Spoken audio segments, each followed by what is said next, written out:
Plus dérangeant, la couturière de Soho est une figure légendaire des journaux intimes de la peste. Alors que des milliers de personnes mouraient chaque jour, une pénurie critique de linge pour les linceuls paralysait la ville. Cette femme, dont le nom s'est perdu dans l'histoire, y vit une opportunité. Avant la peste, elle n'était qu'une modeste tailleuse. Mais elle possédait un génie entrepreneurial brutal. Elle envoyait son jeune fils, encore sain, les enfants étant supposés moins vulnérables, suivre les charrettes des morts.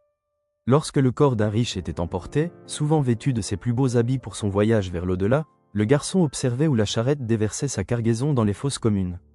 À la tombée de la nuit, la couturière elle-même se rendait sur les lieux.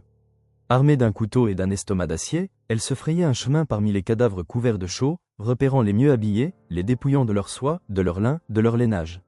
Elle ramenait ses vêtements contaminés dans son atelier, les faisait bouillir dans du vinaigre et des herbes qu'elle prétendait protectrices, puis les transformait en linceul.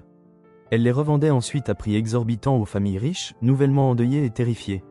Elle transforma les morts en source de revenus. Au cœur de l'apocalypse, elle devint immensément riche.